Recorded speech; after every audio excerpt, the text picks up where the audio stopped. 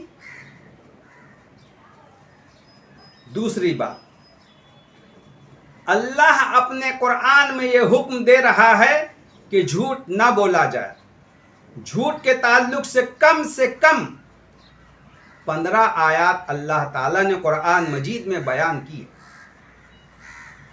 یہاں مسلمانوں کا حال یہ ہے کہ موبائل پر جب ہوتے ہیں تو کہتے ہیں کہ میں فلاں جگہ ہوں، بیٹھا ہے گھر میں، بیٹھا ہے دوستوں کے ساتھ، مگر وہاں بھی جھوٹ کہہ رہا ہے۔ کیا اللہ کی نافرمانی نہیں ہو رہی ہے؟ بلا وجہ کا جھوٹ۔ اگر وہ سچ کہہ دیتا تو جس سے فون پر بات ہو رہی ہے وہ اسے کوئی سزا نہیں دینے والا تھا، مگر یہاں جھوٹ کہہ رہا ہے اور یہ بھول رہا ہے کہ اللہ اسے سزا دے گا۔ اننیسیسری جھوٹ بولا جا رہا ہے، بلا وجہ کا جھوٹ بولا جا رہا ہے۔ دیکھیے، اللہ تعالیٰ نے قرآن میں جھوٹ کے تعلق سے بہت ساری آیتیں بیان کی ہے، ہمیں ان آیتوں کو دیکھنا ہے اور اپنی زندگیوں سے ان غلط چیزوں کو ایک ایک کر کے ہمیں نکالنا ہے، تب ہم بہترین امت بنیں گے۔ اللہ تعالیٰ قرآن مجید میں بیان فرما رہا ہے کہ پاکیزگی کا خیال رکھا جائے۔ کیا ہمارے محلوں میں پاکیزگی کا خیال رکھا جا رہا ہے؟ جی نہیں، نہ ہمارے محلوں میں پاکیزگی کا خیال رکھا جا رہا ہے، نہ ہمارے گھروں میں پاکیزگی کا خیال رکھا جا رہا ہے، نہ ہماری بلڈنگوں میں پاکیزگی کا خیال رکھا جا رہا ہے۔ پاکیزگی تو آپ کو دوسرے محلوں میں ملے گی جہاں مسلمان نہیں رہتا۔ بہت افسوس کی بات ہے، بہت افسوس کی بات ہے کہ ہم جانوروں کی زندگی جی رہے ہیں۔ ہمیں ایسی زندگی سے باہر آنا ہوگا، ہمیں اس بات کا احساس کرنا ہوگا کہ میں غلط ہوں، مجھے اپنے آپ کو سنوارنا ہوگا، مجھے اللہ کے حکموں کے مطابق زندگی گزارنا ہوگا۔ اللہ تعالیٰ بیان فرما رہا ہے قرآن میں کہ احسان کا معاملہ کرو۔ کیا ہم احسان کا معاملہ کرتے ہیں؟ ہم اپنے ماں باپ سے احسان کا معاملہ نہیں کرتے جنہوں نے ہمیں پیدا کیا۔ ہمارے گھروں میں دیکھیے ماں باپ کے ساتھ کیسا برتاؤ کیا جا رہا ہے۔ ایسی ویڈیو سامنے آتی ہے کہ بڑھاپے میں ماں باپ کو مارا جا رہا ہے، ماں باپ کو انہی کے گھروں سے بے دخل کیا جا رہا ہے۔ جس نے ہمیں پیدا کیا ہم اسی کے ساتھ احسان کا معاملہ نہیں کر رہے۔ کیا ہم اپنے بیوی بچوں کے ساتھ احسان کا معاملہ کرتے ہیں؟ کیا ہم اپنے پڑوسیوں کے ساتھ احسان کا معاملہ کرتے ہیں؟ کیا ہم غیر مسلموں کے ساتھ احسان کا معاملہ کرتے ہیں؟ کیا ہم جانوروں کے ساتھ احسان کا معاملہ کرتے ہیں؟ کیا ہم پیڑ پودوں کے ساتھ، درختوں کے ساتھ احسان کا معاملہ کرتے ہیں؟ جی نہیں۔ ہمارے معاملات ہر معاملے میں بگڑے ہوئے ہیں۔ ہمیں ان قرآن مجید کے احکام کو شدت کے ساتھ احساس کرنا ہوگا کہ میں کیا کر رہا ہوں۔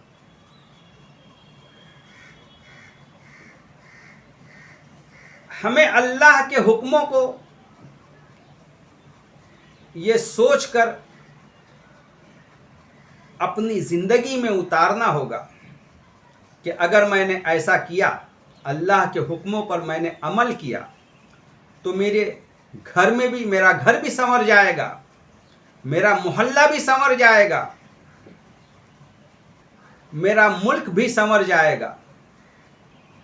ہمیں اس کا احساس کرنا ہوگا کہ میں غلط ہوں، میرے لوگ غلط ہیں، میرے رشتہ دار غلط ہیں۔ ہم سب کو قرآن کے حکموں پر آنا ہوگا، اللہ کی بات کو یہ سوچ کر ماننا ہوگا کہ اگر میں نے اللہ کے ان حکموں پر عمل کر لیا تو میری دنیا بھی سنور جائے گی اور میری آخرت بھی سنور جائے گی۔ دیکھیے، جنت تو اسی کو ملے گی، یا جنت میں وہی داخل ہوگا جس نے اس دنیا کو جنت بنایا ہو، جس کی وجہ سے لوگ بے خوف ہو کہ نہیں، یہ شخص مجھے نقصان نہیں پہنچائے گا، کسی بھی طرح کا نقصان یہ شخص مجھے نہیں پہنچائے گا، یہ گھر والے مجھے کوئی نقصان نہیں پہنچائیں گے۔ اپنے گھروں کو جنت بناؤ، اپنی زندگی کو جنت بناؤ، اپنے محلے کو جنت بناؤ، اپنے ملک کو جنت بناؤ۔ جب یہ سب چیز جنت بن جائے گی تب مرنے کے بعد ہمیں جنت ملے گی۔ اگر ہم نے اس دنیا کو جہنم بنا دیا، اگر ہم نے اپنی زندگی کو جہنم بنا دیا، اگر ہم نے اپنے گھروں کو جہنم بنا دیا، اگر ہم نے اپنے رشتہ داروں کے ساتھ رشتوں کو جہنم بنا دیا، پڑوسیوں کے رشتوں کو جہنم بنا دیا، تو کیا آخرت میں ہمیں جنت ملے گی؟ جی نہیں۔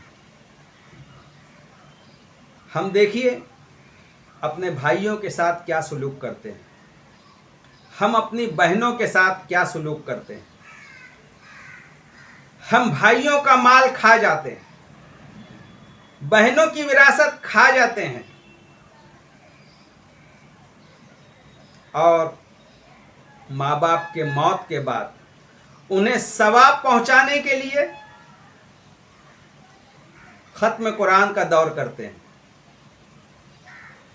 قرآن مجید پڑھوا کر انہیں ثواب پہنچانے کی کوشش کرتے ہیں۔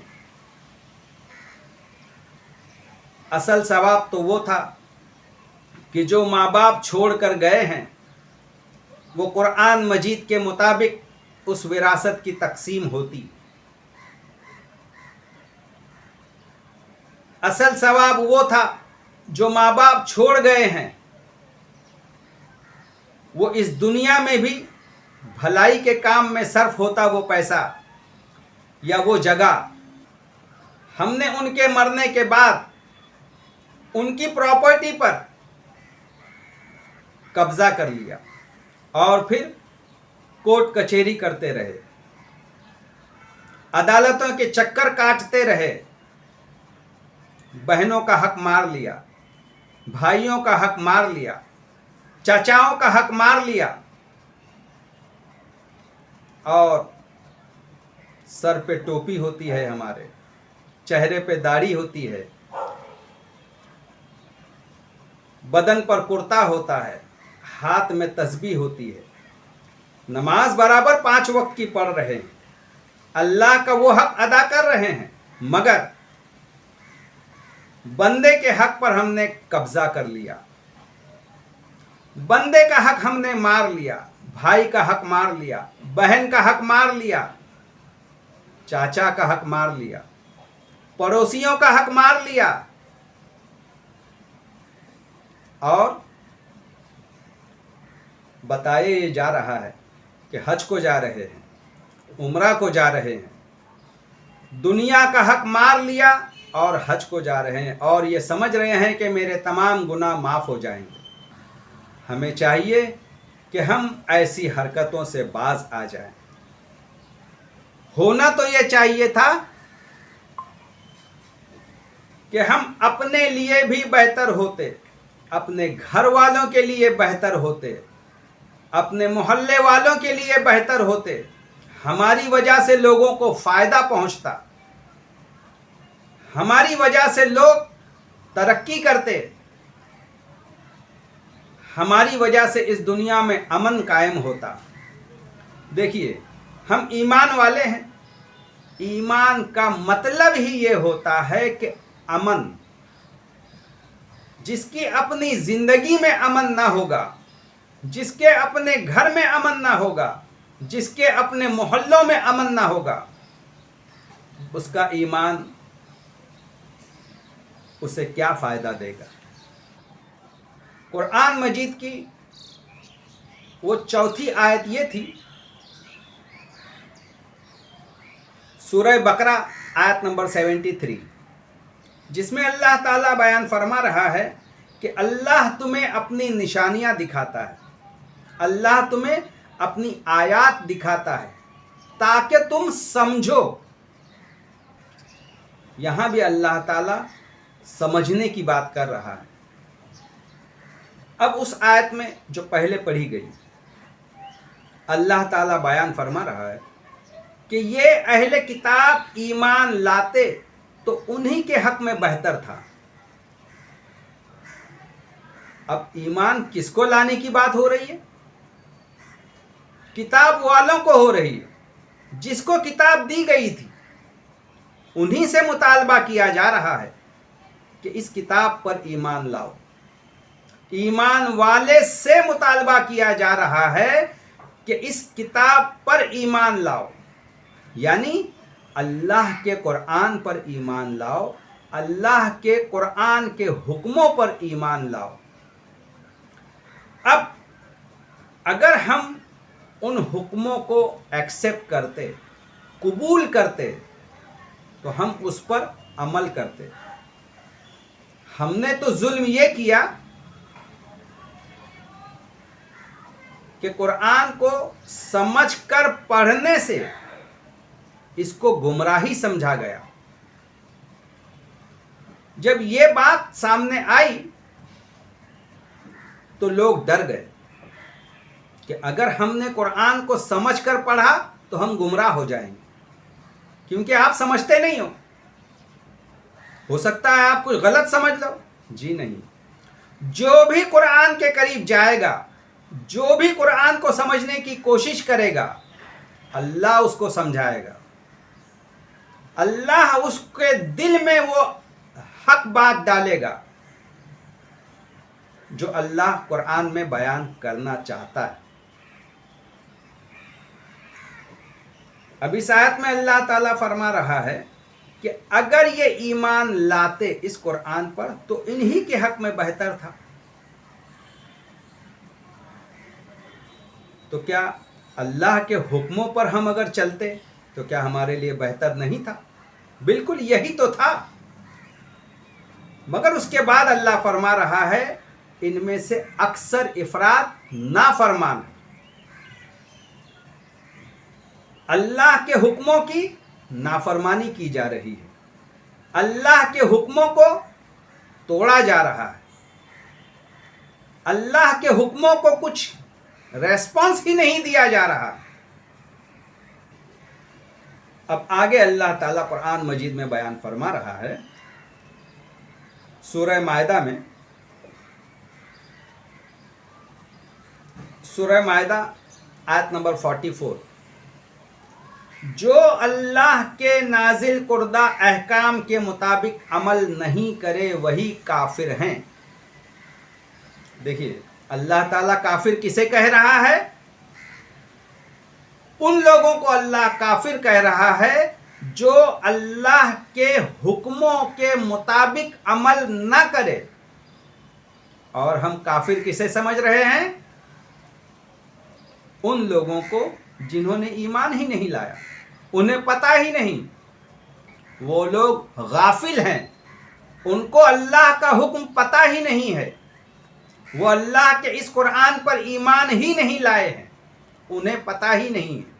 یہاں اللہ کافر کسے کہہ رہا ہے؟ کہ جو اللہ کے نازل کردہ احکام کے مطابق عمل نہ کرے وہ کافر ہیں۔ اب اس کے بعد دوسری آیت میں، جسٹ اس کے بعد سورہ مائدہ آیت نمبر 45 میں اللہ تعالیٰ بیان فرما رہا ہے کہ جو اللہ کے نازل کردہ احکام کے مطابق فیصلہ نہ کرے وہی ظالم ہے۔ اب ہم اپنے ماحول میں دیکھیے، طلاق کے تعلق سے یہ فیصلہ کیا جاتا ہے کہ آپ نے ایک وقت میں 3 طلاق دے دی، طلاق ہو گیا۔ مگر قرآن کہتا ہے ایک وقت میں آپ اگر 30 بار بھی طلاق دے دیں گے تو وہ ایک ہی طلاق شمار ہوگی، کیونکہ دوسری طلاق کے لیے عورت کا مینسس یا ماہواری آنا ضروری ہے، اس کے بعد طلاق دی جائے گی، پاک ہونے کے بعد۔ اس کو قرآن دوسری طلاق کہہ رہا ہے۔ اب یہاں فیصلہ کیا کیا گیا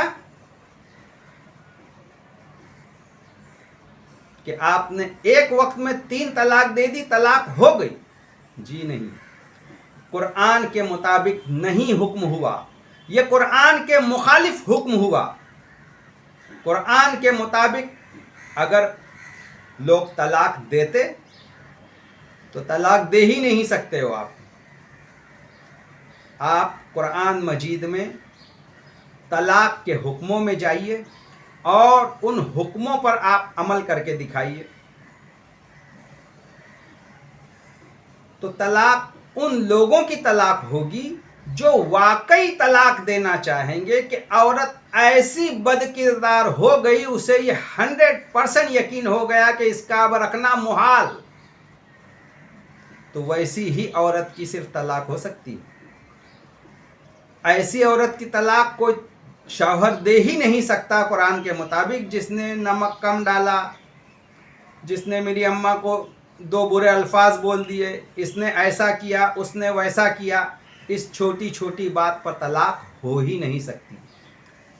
تو یہاں ہم نے قرآن کے مخالف عمل کیا تو آج ذلیل ہو گئے۔ دوسرے مذہب کے حکمران ہمیں قرآن کا حکم بتا رہے ہیں۔ کتنے بڑے افسوس کی بات ہے کہ اب وہ حکم حکومت کا آنے کے بعد اب طلاق نہیں ہو رہی ہے، ایک وقت کی 3 طلاق نہیں مانا جا رہا ہے۔ اب کہاں گئے وہ لوگ جو یہ کہتے تھے کہ ایک وقت میں 3 طلاق دیں گے تو طلاق ہو جائے گی؟ کیا ان لوگوں کو اللہ کا خوف نہیں تھا؟ اب ان لوگوں نے اس اللہ کے حکم کو تو نہیں مانا تھا اور اب اس حکمران کے حکم کو مان رہے ہیں۔ اب 3 طلاق نہیں دے رہے ایک وقت میں۔ جو لوگ اللہ کے حکموں کے مطابق فیصلہ نہ کرے وہی ظالم. تو یہ لوگ ظالم ہے جن لوگوں نے قرآن کے مخالف فیصلہ کیا. اب آئیے تیسری آیت کیا بیان فرما رہا ہے اللہ تعالیٰ سورہ مائدہ آیت نمبر 47 میں. جو اللہ کے نازل کردہ احکام کے مطابق زندگی نہ گزارے وہی نافرمان ہے. اب یہ آیت سب کے لیے، ہر مومن بندے کے لیے. کیا ہم اللہ کے نازل کردہ احکام کے مطابق چل رہے ہیں؟ کیا ہم اللہ تعالیٰ کی فرما برداری کر رہے ہیں؟ اگر ہم اللہ کی فرما برداری کر رہے ہیں تو ہم فرما بردار، اور اگر ہم اللہ کے حکموں کی نافرمانی کر رہے ہیں تو ہم نافرمان.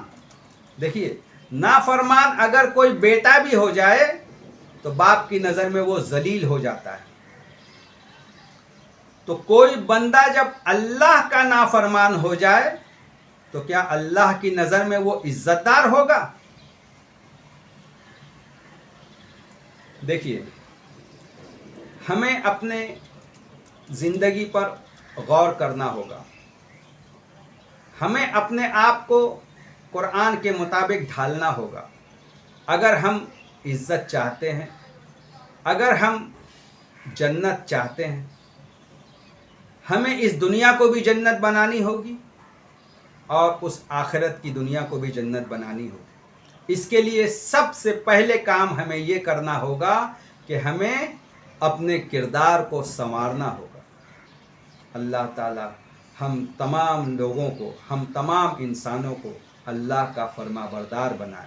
وآخر الدعوانا ان الحمدللہ رب العالمین. السلام علیکم ورحمۃ اللہ وبرکاتہ.